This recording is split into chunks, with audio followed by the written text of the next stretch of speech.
So this is going to be like a transparency moment, but this is how I was able to afford a luxury car, and still live within my means as a single mom. So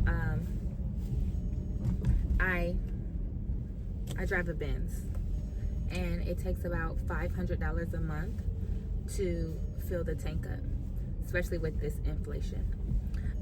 And so I have no choice but to pay that $500, right? So it automatically fits into my budget, but there is no payment on it.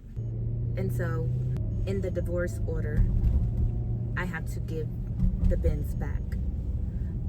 And so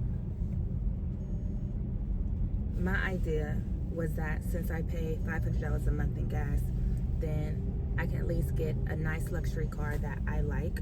And at that point, I wasn't even thinking luxury. I was just thinking a nice car that I like. And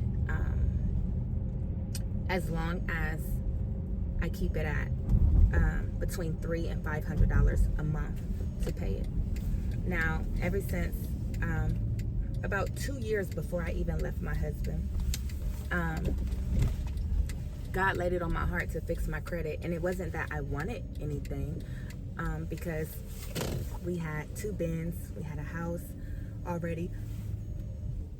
So in my mind, you know, why would I need to fix my credit? Why would that be such a priority? But for some reason, which, I mean, now I know why, I just had a sudden urge to fix my credit. And I'm so glad that I started way before I even left my husband. So fast forward to, it's been 3 years since I left him.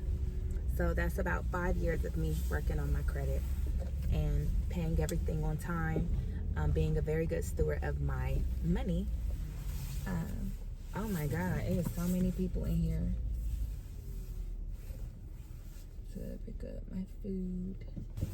I got under a credit union, and I did pledge loans to myself. I did secure credit cards, and I made sure I was on time with everything. When I got a lump sum of money, I didn't go buy furniture. What I did was I took that same money and made myself a loan through the bank, and then took that same money and slowly paid back for the pledge loan.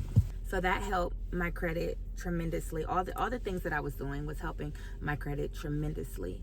And here we are now. The divorce is finalized, and one of the things is I have to give the Benz back.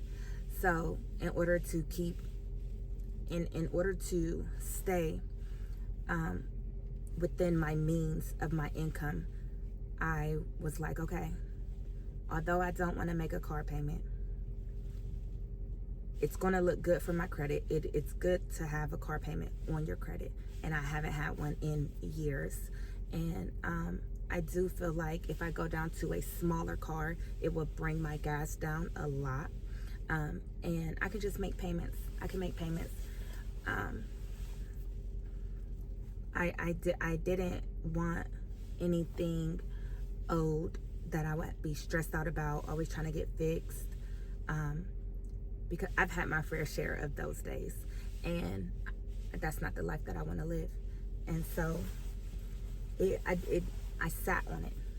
I tried not to make decisions so quickly. So I sat on it, I prayed about it, I did a lot of research, and I started to look up cars,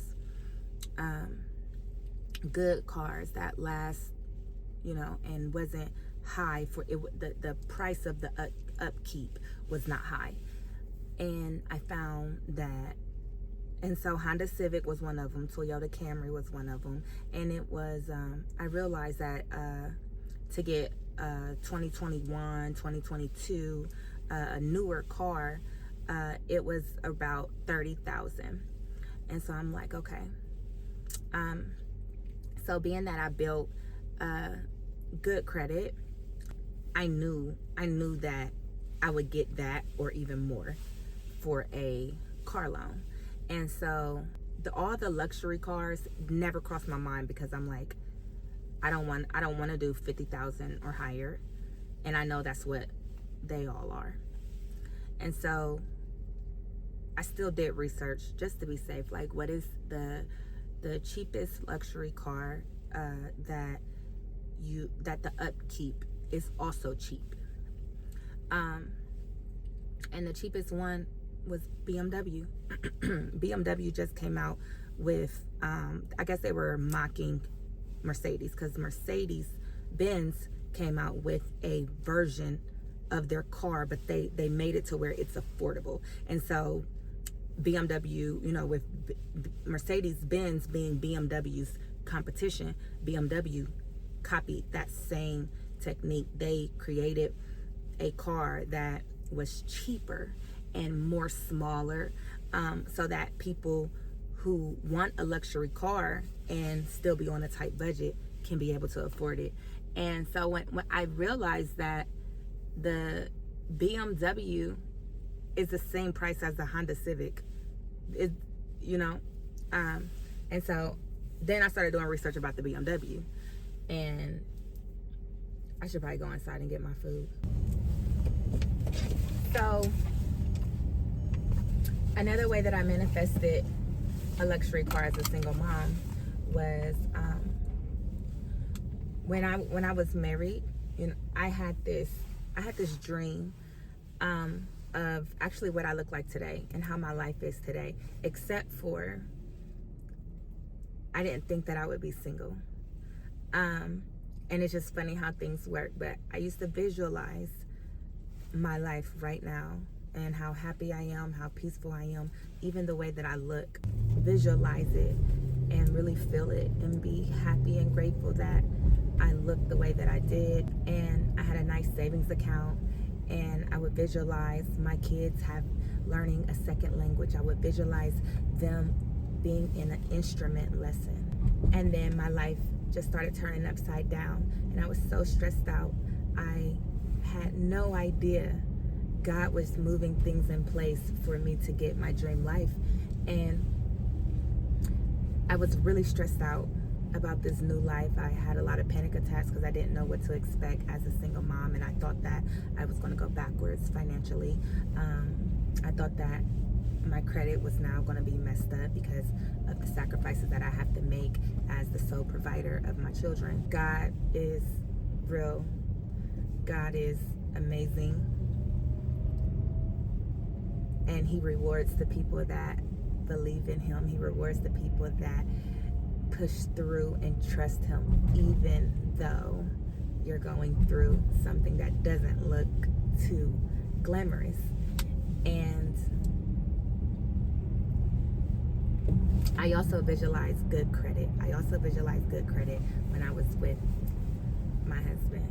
That was really what I wanted, for us as a couple. At that time, I knew nothing about manifestation. I didn't know that was manifesting, was visualizing and being as if. I didn't know that. Well, it wasn't until I left my husband and I really wanted change for myself. I tell you guys that all the time. I was tired of me and I wanted change, and so I knew that I had to start reading to learn and get that knowledge, because I was so used to hiding behind my husband. He was so smart and brilliant and just like knew everything about life and how to save for money and get a house and use the equity to do this and that and stocks and bonds. And so I'm like, my kids are good, but when our lives turned upside down and he became a stranger to me, it scared me, and I'm just like, okay, now I have to lean on myself. I can no longer lean on him to lead our children the right way. And so I started reading books to learn things, to be able to pass down to my children. And manifesting a great life, I learned that you have to visualize and be as if. So I wrote down every day how I was grateful that I was driving a luxury car.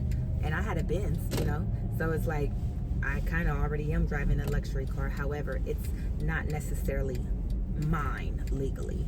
It was a gift to me within the marriage.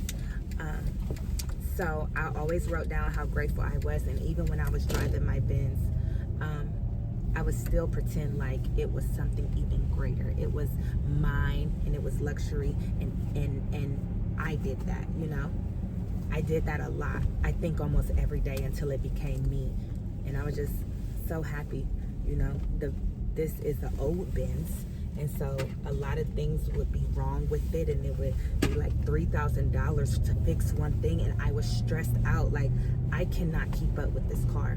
However, it made sense to just keep it, because if I get a new car, then I'm gonna have a payment. I don't want a payment. I don't know why I was so stuck on, I don't want a payment. Okay, y'all, it's been a whole day. Let me get right back into it. So I started doing research on the BMW, and my thing was, if I'm gonna do this, I'm gonna do it. You know, I'm a step, okay? And you gonna make payments anyways. So it just seemed like God placed everything so perfectly right in my face, because he knows the desires of my heart. And I do feel like I have proven that I'm a responsible adult. And so I deserve it. And I'm not living above my means or anything. I'm not the type to front and flex and all that. I'm gonna share all my blessings. I'm gonna share the strategy. I'm gonna share how I did it. For encourage, it could be encouragement, you know. Anybody that needs encouragement, like, blessings are real. It can happen, but you got to put in that work first. You got to meet God in the middle and show him that you are a good steward of your money, that you have good credit. You know, nothing gets handed to you in life, and that was a very big mistake that I always thought growing up. You know, it'd be nice if somebody just walking down the street hand me $1 million. Like, that's not how life works. You gotta work, and it ain't so much work hard. You know, you still gotta be as if that you are already a millionaire, but you also gotta live like a millionaire too. The millionaire that I have in my mind, the millionaires in my mind don't have bad credit. They manage their money very well, and so that's what I tell myself every day. You are a millionaire. You are a good steward of your money, and you have good credit. You pay your bills on time, and you prioritize your health. You prioritize your work, and it just started happening, you know. But I'm so blessed, and I'm so grateful to be able to drive a luxury car, because it's what I wanted, you know. And you can get what you want too. You just got to trust God in the process. Because like I said, I wanted all these things, and then my life turned, it turned for the worse. It felt like at first I'm like, this is bad. This is so bad. I'm going backwards. I just found out my husband has had an affair, whatever it was. And I did not know what to expect. Never knew that this was God's plan the whole time. This man been cheating on me since the day I met him. Why did it take 10 years for me to finally meet him? God did that on purpose. He exposed the situation because he was like, it's time. You're ready. You're ready to do this by yourself. You want real, genuine love, and you're not getting it from this person, because I need you to find it from within yourself. And the only way that you can really find love is to reparent yourself. Start building yourself up. Love on yourself. Make sure you're eating the right stuff. Make sure you're managing your money the right way. And all the blessings will come to you just from planting that seed. You will start to see the fruits of your labor. And I'm so grateful. I hope this helps somebody. If you are in a place that you don't understand right now, and you're tired of being tired, just know that this is God moving. He's shifting stuff around, and it hurts. Change hurts. It's real uncomfortable. You don't like it, but it's good for you. It's good for you.